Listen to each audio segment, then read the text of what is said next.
en el contexto, este, podemos leer la historia de Jacob, que él sale, pues sale de su padre y de su madre, que es Isaac y Rebeca. Y entonces ha pasado mucho tiempo antes de que vuelva nuevamente a su tierra, a su parentela, como Dios le ha dicho. Entonces, él sabe que ha pasado mucho tiempo. Sabemos que trabaja 7 años por Raquel y 7 años por Lea, que hace un total de 14 años. Y que después pues se dedica 6 años a trabajar para poder adquirir riqueza y posesión. Entonces sabemos que Dios lo bendice mucho. Y en un momento él sabe que al momento de regresar a su tierra y a su parentela, se va a tener que enfrentar con su hermano que dejó atrás.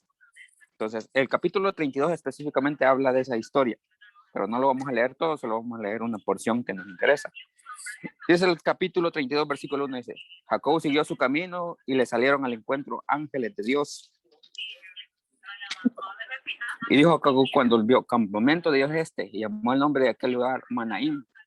Envió Jacob mensajeros delante de Esaú, su hermano, a la tierra de Seir, campo de Edom.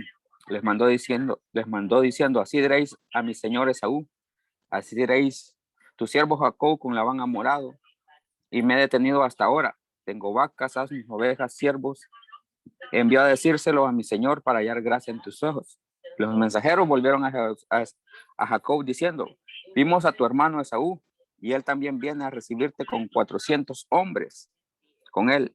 Entonces Jacob tuvo gran temor y se angustió y distribuyó el pueblo que tenía consigo, las ovejas, las vacas, los camellos, en 2 campamentos. Y dijo: si viene Esaú contra un campamento y lo ataca, el otro campamento escapará.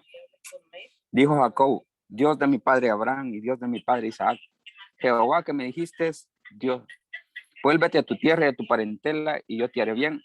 Menor soy que todas las misericordias, que todas las verdades que has usado con tu siervo. Pues con mi callado pasa este Jordán y ahora estoy sobre 2 campamentos.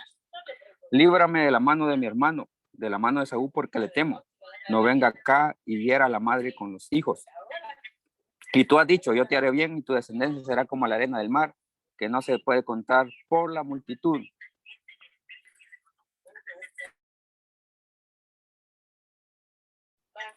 Que Jacob se va a encontrar con su hermano y envía mensajeros delante de él.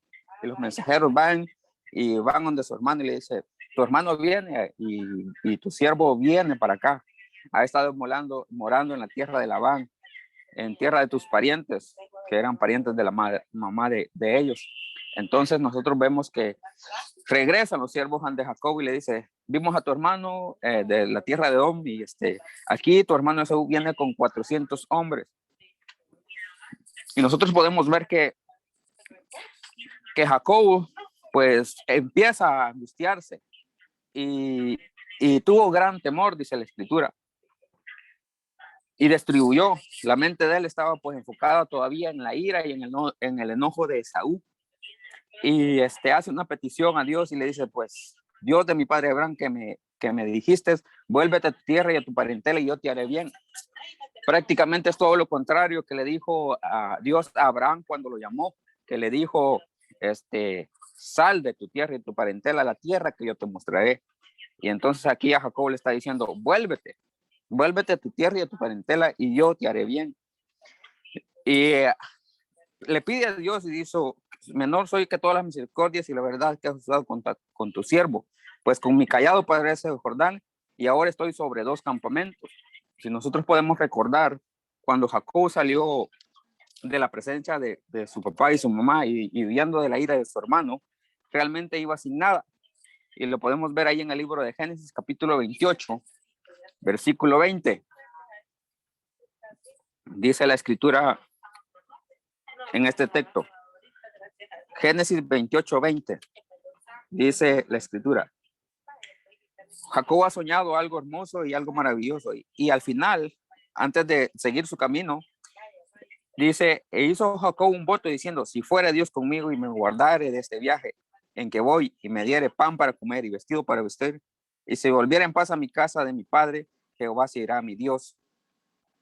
Podemos ver que la petición de Jacob en este momento no era mucho, ¿sí? No era tener riqueza, no era tener oro, no era tener muchas posesiones, sino que solamente pan para comer y vestido para vestir. Era lo único, lo que le pedía a Dios. Y si me regresares y me traeres en paz, tú serás mi Dios.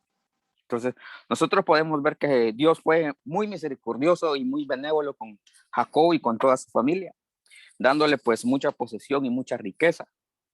Entonces, cuando nosotros vemos que él se va a encontrar con Esaú, su hermano, pues tiene temor todavía, tiene un gran temor y una gran angustia. Y se angustia más y el temor lo sobrecoge más porque le dice, tu hermano Esaú pues viene de cierto y viene con 400 hombres.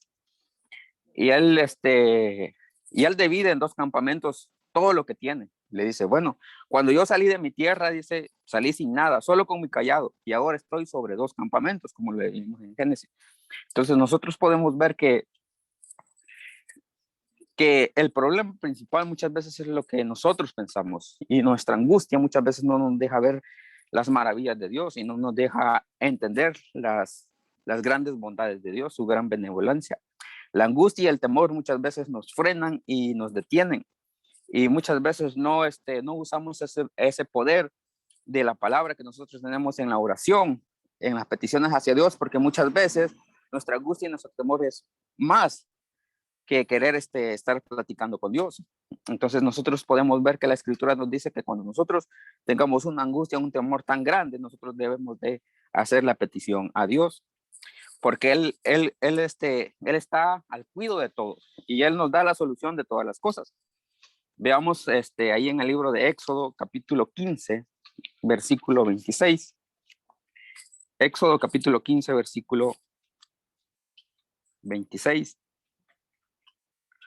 Nosotros sabemos que el pueblo ha salido de Egipto, ha salido de la esclavitud, y la esclavitud pues es algo que simboliza y significa las limitantes que tiene el hombre en un estado, pero Dios quiere que esos límites se rompan, esas limitantes se destruyan, así como los pensamientos que nos pueden causar esclavitud, o como las mismas acciones que nosotros hacemos que nos pueden causar esclavitud. Entonces, Dios quiere que eso se desaparezca de nosotros, se quite de nosotros, pero sabemos que no es nada fácil. Entonces, nosotros debemos de acercarnos más a Dios y reconocerlo como todo, como nuestro sanador, como nuestro protector, como nuestro guardián, como el que nos da vida constantemente, y así las escrituras nos lo enseñan.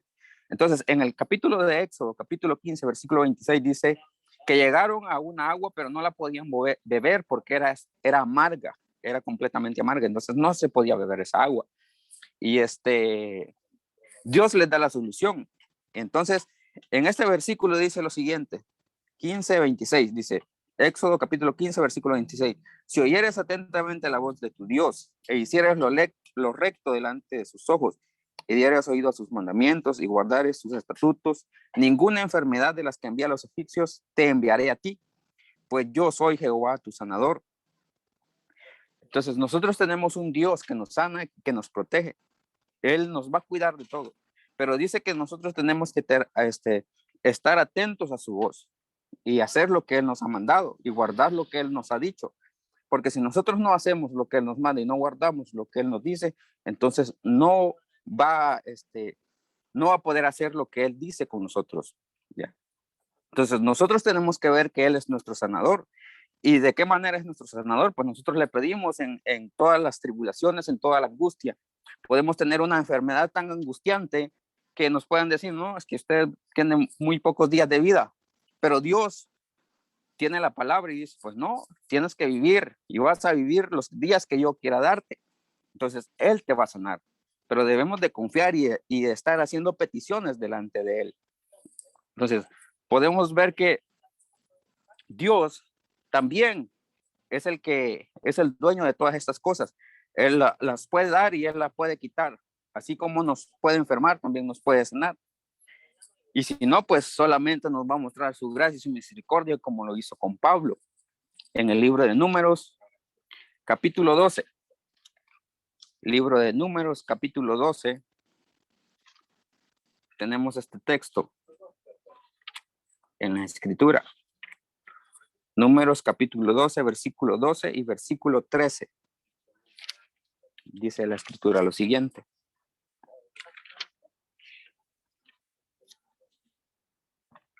Aquí nosotros tenemos el énfasis de que la congregación y muchos están murmurando de que por qué Dios solamente habla por Moisés. Pero sabemos que Dios es el quien decide y Él es el que decide con quién hablar, con quién no. Y en toda la escritura pues delimita eso. Le dijo que iba a levantar profetas en medio de sus hermanos para que lo oyeran a Él y para que pues le pusieran atención a Él como su maestro. Y el último profeta sabemos que levantó Dios y lo tenemos que oír constantemente. Jesús es el Hijo amado, pero mientras Él venía, pues se levantaron profetas constantemente del pueblo de Dios. Entonces, en este momento, Aarón y María murmuran contra Moisés. Y en estos versículos dice lo siguiente. Dice, no quede ahora ella como la que nace muerta al salir del vientre de su madre, tiene la carne consumida. Entonces Moisés clamó a Jehová diciendo, te ruego, oh Dios, que la sanes ahora. Entonces, haciendo referencia a lo que dice Éxodo, que Él es nuestro sanador. Entonces, cuando a María se cubrió de lepra y por la murmuración, por hablar en contra de alguien que Dios ha elegido, nosotros debemos de tener cuidado, como les dije, porque las palabras tienen poder y no solamente la palabra de Dios, sino que también nuestras palabras. Así que debemos de tener cuidado con lo que decimos o lo que pedimos, o muchas veces lo que pensamos, porque ese va a ser el resultado muchas veces que nosotros vamos a obtener. Pero debemos de dirigir nuestros pensamientos y nuestras oraciones y nuestras palabras hacia Dios. Es el que nos ayuda y el que hace todo según su voluntad. Entonces podemos saber que María pasó aislada 7 días y pues a los 7 días Dios la sanó, así dice la escritura. Entonces podemos ver que Él nos sana, pero tiene un tiempo también para hacerlo. Así como dice Eclesiastés, todo tiene su tiempo. Muchas veces el tiempo que nosotros ocupamos en nuestra juventud la desgastamos en otras cosas, menos en las cosas de Dios.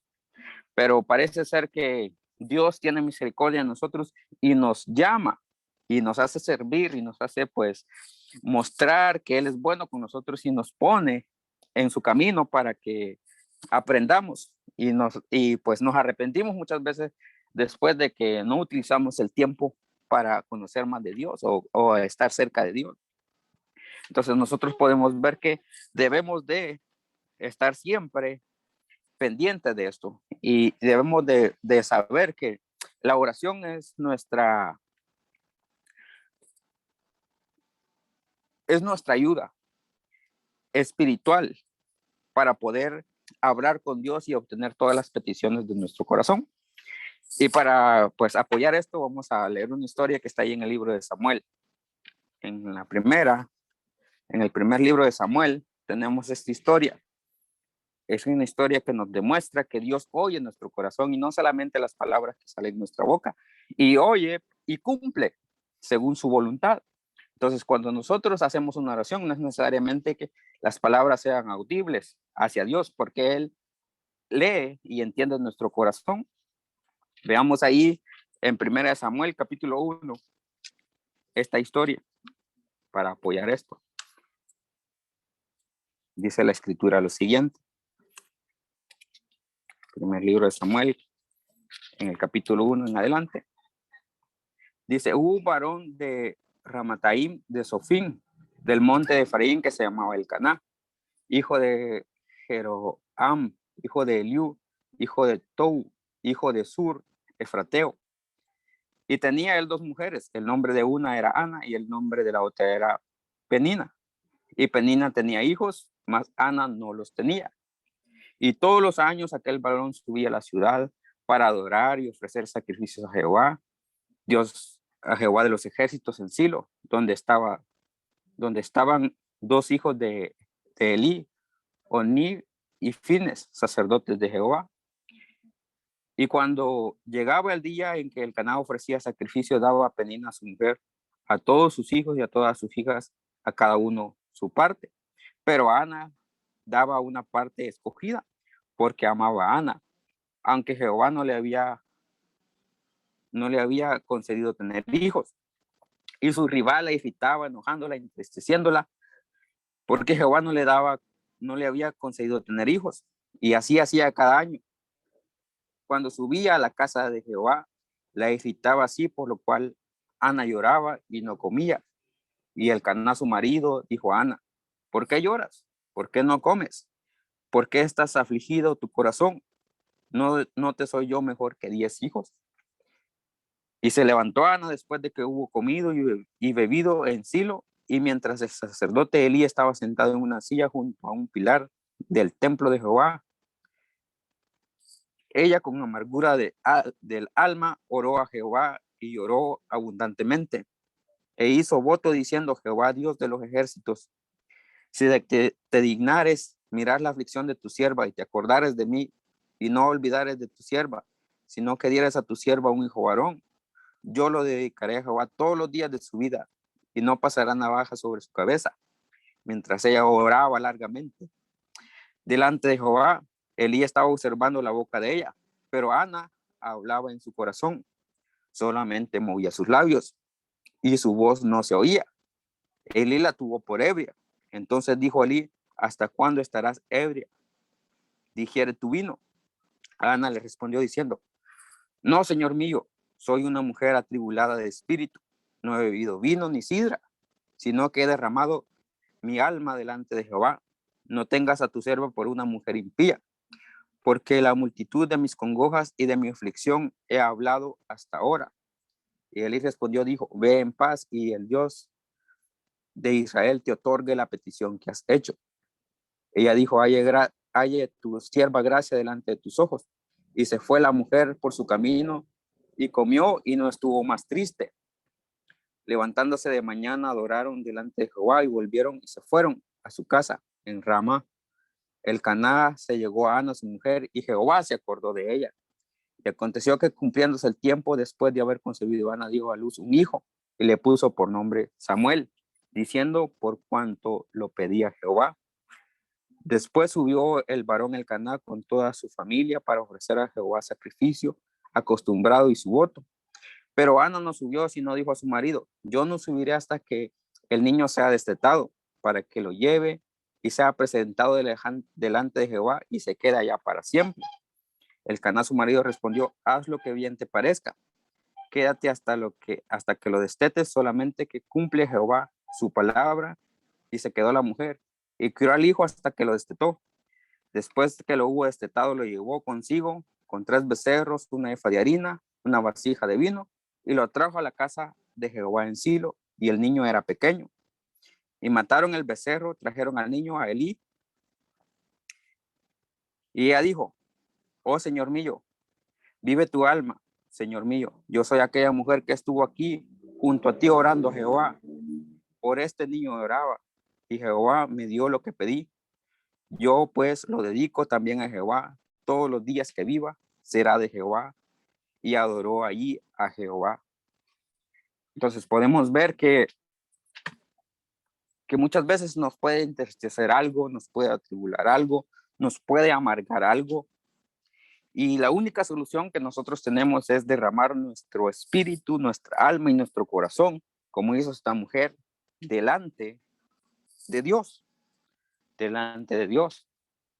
Y muchas veces quizás nos consideren como Elí consideró, perdón, como el sacerdote consideró a esta mujer como una mujer ebria que había tomado. Muchas veces pueden ser que nos consideren como locos porque nosotros pues cerramos nuestros ojos y movemos nuestros labios aunque no pronunciamos palabra.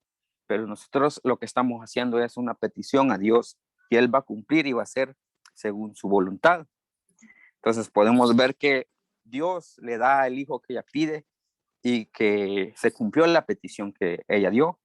Pero podemos ver que ella primero se desarmó de toda su amargura, de toda su tristeza delante de Dios, y ella fue feliz.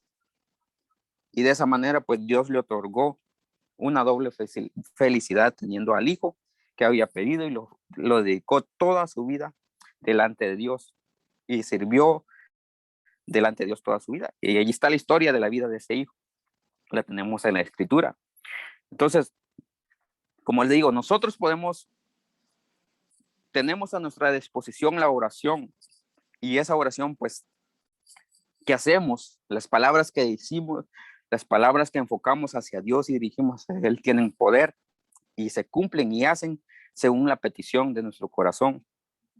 Posiblemente nuestros ojos no lo vean, pero Dios así lo hace.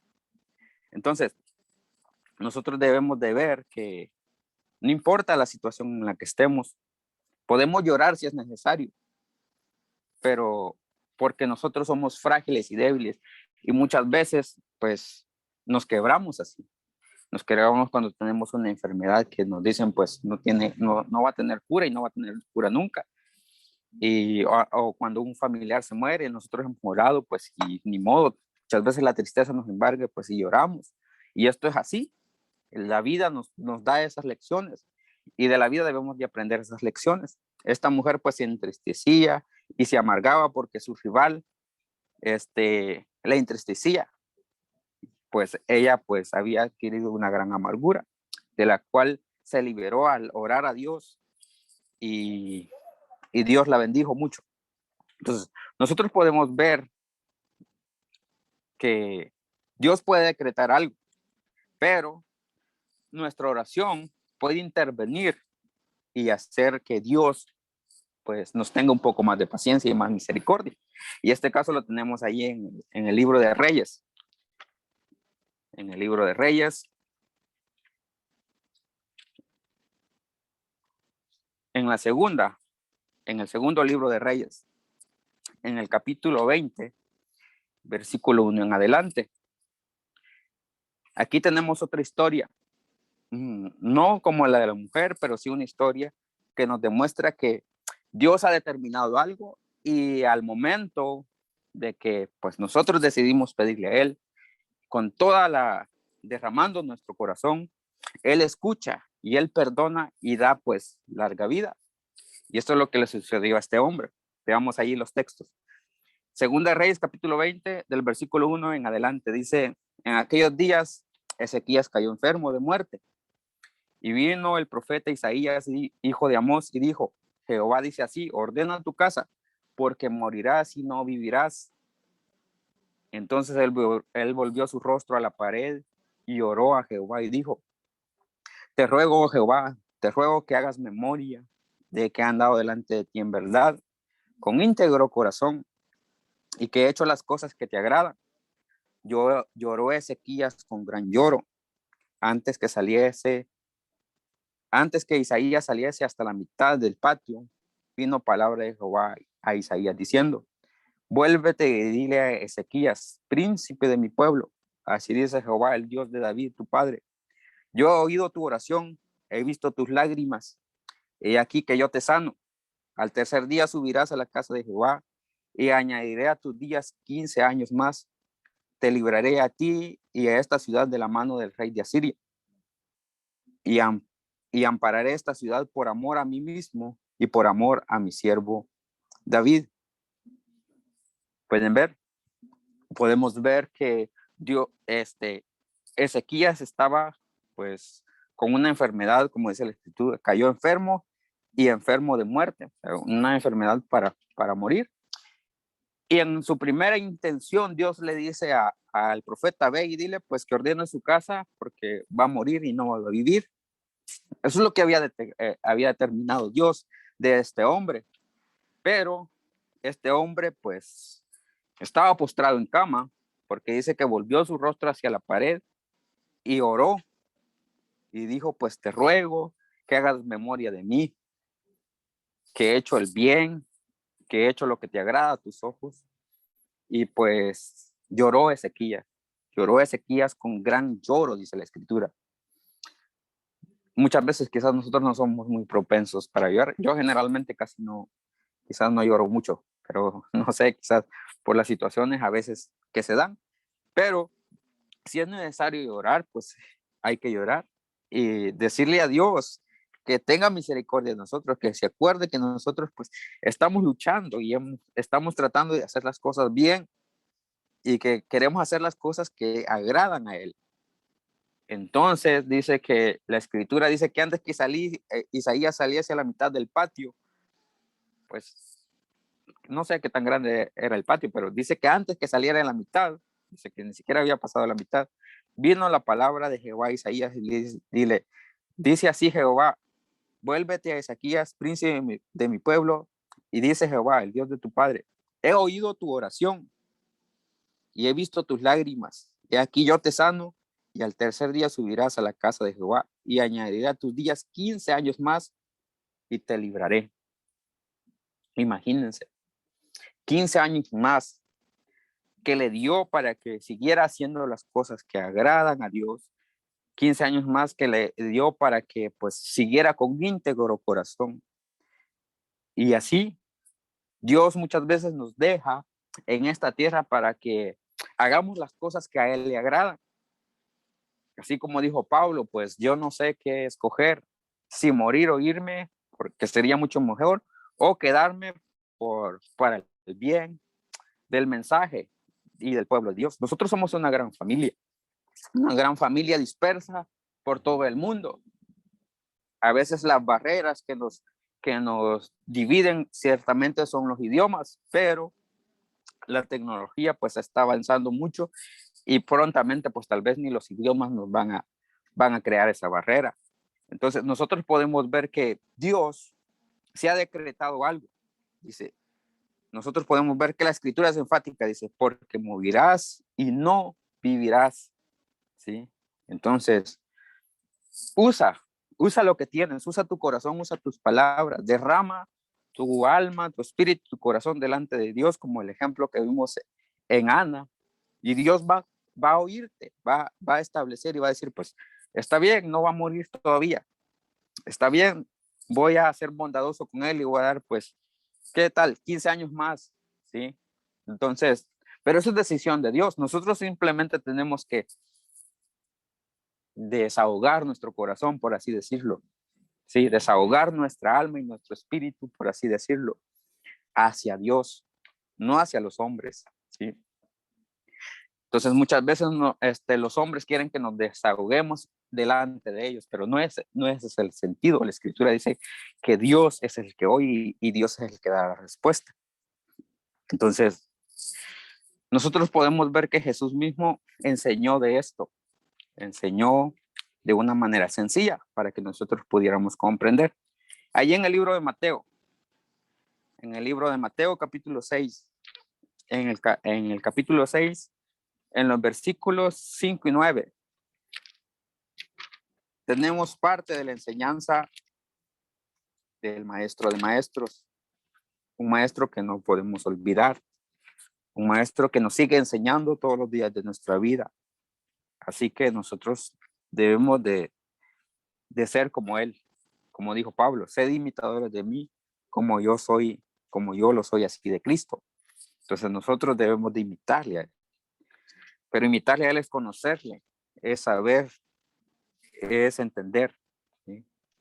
Pero no lo vamos a conocer y no lo vamos a entender, no vamos a saber de él, sino no vemos su palabra, no leemos su palabra, ¿sí? Entonces dice la escritura en Mateo capítulo 6, versículos 5 al 9, dice, cuando ores, no seas como los hipócritas, porque ellos aman el orar en pie en las sinagogas y en las esquinas de las calles para ser visto por los hombres. De cierto digo que ya tienen su recompensa. Dice, mas cuando tú ores, entra en tu aposento, cierra tu puerta, ora a tu Padre que está en secreto, y tu Padre que ve en secreto te recompensará en público. Y orando no usáis vanas repeticiones como los gentiles que piensan que por su palabrería serán oídos. No os hagáis pues semejantes a ellos, porque vuestro Padre sabe de qué cosas tenéis necesidad antes que vosotros le pidáis. ¿Sí? Nosotros sabemos que Dios sabe lo que nosotros necesitamos. Entonces, ¿por qué decimos y por qué vamos a pedir? Si Él ya sabe, pues Él quiere escuchar lo que necesitamos. Y si Él sabe que somos sinceros, no necesitamos encontrar palabras rebuscadas, no necesitamos ni siquiera ser muy elocuentes para hacer una oración sencilla, sino que así, de corazón, de alma y de espíritu, como la escritura nos enseña, son las oraciones que llegan a Dios, ¿sí? ¿Sí? Esas son las oraciones que llegan a Dios. Entonces no tenemos que usar vanas repeticiones ni vana palabrería para creer que Dios así nos oye. No es así. Dios sabe qué cosas tenemos necesidad antes que nosotros le pidamos, dice la Escritura. Pero nosotros tenemos que hacer la petición, ¿sí? Porque Dios quiere escucharnos a nosotros. Es maravilloso que Dios nos quiere escuchar. Muchas veces nosotros no queremos ni escuchar de Dios, pero Él sí quiere escuchar nuestras peticiones. Mucha gente, los impíos, pues le piden a Dios y buscan el camino de Dios y Dios les responde y los cambia, y los transforma por el poder que hay en la palabra.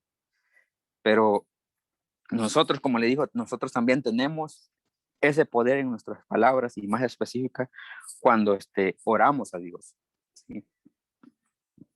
Entonces, nosotros tenemos que ser así, orar a Dios siempre en todo momento y tener paciencia, porque Dios va a mostrar su benevolencia, su misericordia y su gran amor y su infinito amor con nosotros. Veamos para terminar ahí en el libro de Santiago, capítulo 5. Libro de Santiago, capítulo 5.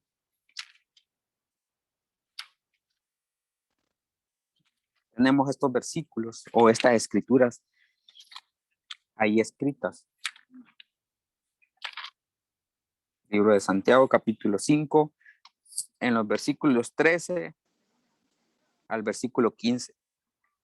Dice la escritura: ¿está alguno entre vosotros afligido? Haga oración. ¿Está alguno alegre? Cante alabanzas. ¿Está alguno enfermo entre vosotros? Llame a los ancianos de la iglesia y oren por él, ungiéndole con aceite en el nombre del Señor Jesús. Y la oración de fe salvará al enfermo, y el Señor lo levantará, y si hubiere cometido pecados, le serán perdonados. ¿Sí? Podemos ver que la Escritura nos dice que si nosotros estamos afligidos, haga oración. ¿Sí? ¿Qué es lo que nos aflige en esta vida? ¿Qué es lo que nos agobia en esta vida? ¿Qué nos angustia en esta vida? Así como el ejemplo de Jacob y Esaú. Jacob en un momento se angustió y tuvo gran temor de su hermano, porque le dijeron: ¿sabes qué? Tu hermano viene y viene a encontrarte con 400 hombres. Hoy sí, dice, hoy voy a ser muerto yo y todos mis descendientes. Pues no queda más que en esa gran angustia, en ese gran temor, hay alguien más poderoso que todas nuestras angustias y que todos nuestros temores, y acudimos a él y él responde. Y el encuentro con Esaú dice: ¿qué tienes, hermano? ¿Qué es todo esto? ¿Por qué me has mandado tantas cosas delante? Yo quiero hallar gracia delante de tus ojos. Soy tu siervo. Jacob había entendido en humildad que no importaba que si él era el primogénito, tenía la bendición. No importaba que pues se humillara delante de Saúl y le dijera: pues soy siervo tuyo. Él sabe que Dios estaba con él. Y muchas veces nos tenemos que humillar delante de otras personas. No por temor, sino porque Dios así nos manda a hacer. ¿Sí? Como le dijo a Agar cuando se le apareció el ángel: ¿de dónde? ¿Qué tienes, Agar? ¿A dónde vas y dónde vienes? Huyo de mi señora. Pues vuélvete y ponte sumisa bajo sus pies. Tenle respeto, ella es tu dueña, es tu autoridad, pues respétala y vuélvete. Pues sabemos que ella se volvió y pues y Sara pues tal vez ya no la afligía como antes porque fue sumisa, ¿sí? Entonces nosotros muchas veces tenemos temor de enfrentarnos a alguien, a algún hermano, a alguna hermana, pues tenemos temor de encontrarnos, pero tarde o temprano nos vamos a encontrar.